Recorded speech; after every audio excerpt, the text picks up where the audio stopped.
السلام علیکم۔ Asia 41 news کے ساتھ میں ہوں آپ کی میزبان امنا عباس۔ خبر شامل کرتے ہیں ڈیرہ مراد جمالی سے۔ نصیر آباد کے سیاسی و سماجی معروف قبائلی شخصیت میر محمد اشرف مینگل کا آج گولا گوٹ مرزا خان گولا آمد کے موقع پر گولا برادری کی جانب سے شاندار استقبال کیا گیا۔ اس موقع پر نصیر آباد کی سیاسی و سماجی رہنما کامریڈ محمد اسماعیل گولا کی جانب سے نصیر آباد کے سیاسی و سماجی معروف قبائلی شخصیت میر محمد اشرف مینگل کے اعزاز میں چائے پارٹی کا اہتمام کیا گیا۔ اس موقع پر نصیر آباد کے سماجی رہنما وفا نظام الدین گولا، منظور گولا، محمد عظیم گولا، حبدار علی گولا، منیر احمد گولا، سرفراز احمد گولا، خان محمد گولا، بابو شریف گولا، واجد علی گولا اور دیگر لوگ شامل تھے۔ محمد اشرف مینگل کو گولا برادری نے علاقائی مسائل سے آگاہ کیا۔ میر محمد اشرف مینگل نے گولا کا شکریہ ادا کرتے ہوئے کہا کہ آپ لوگوں کی عزت افزائی اور محبتوں کا مشکور رہوں گا۔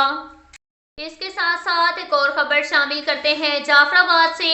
ڈیرہ لیاڑ میں نیشنل پارٹی جعفر آباد کے رہنما عبدالرسول بلوچ کی قیادت میں کھاد مافیا کے خلاف سینکڑوں ذمہ دار اور کاشتکاروں نے روڈز پر نکل کر احتجاجی مظاہرہ کیا اور سندھ بلوچستان کو ملانے والی قومی شاہراہ کو بلاک کر کے کھاد مافیا کے خلاف شدید نعرے بازی کی گئی۔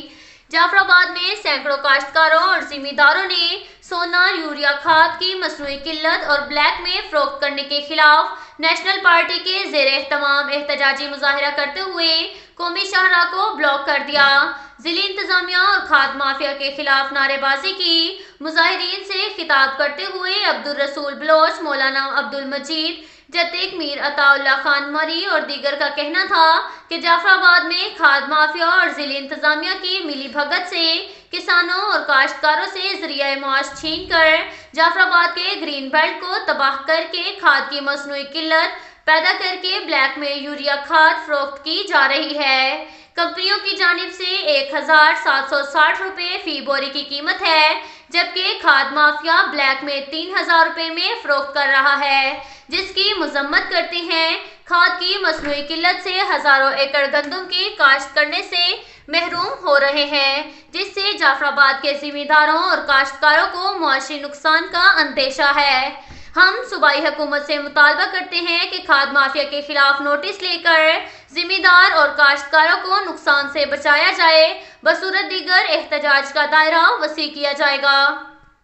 اس کے ساتھ ساتھ ایک اور خبر شامل کرتے ہیں جعفر آباد سے۔ آل پاکستان کھوسا اتحاد کے مرکزی جنرل سیکرٹری میر مولا بخش کھوسا نے کہا کہ کھوسا اتحاد پاکستان کی لیول تنظیم ہے۔ کھوسا اتحاد صرف کمیونٹی کے لیے نہیں بلکہ ہر مظلوم قوم کی حمایت کے لیے ہے۔ آل پاکستان کھوسا اتحاد کا منشور میں سب سے پہلے ایجوکیشن کو ترجیح دینا اور باہمی اتحاد اور قبائلی جھگڑوں کا خاتمہ کرنا ہے۔ ان خیالات کا اظہار انہوں نے چیف آف ممل کھوسا ہاؤس ڈیرہ لیاڑ میں چیف آف ممل فیض محمد کھوسا اور ڈیرہ غازی خان میں طیب خان سے ملاقات کے دوران صحافیوں سے گفتگو کرتے ہوئے کیا۔ ان کا کہنا تھا کہ کھوسا اقوام سب سے بڑی قوم ہے جو کہ ملک کے کونے کونے میں آباد ہے۔ کھوسا برادری نے ہمیشہ ملک کی ترقی اور خوشحالی کے لیے اہم کردار ادا کیا ہے۔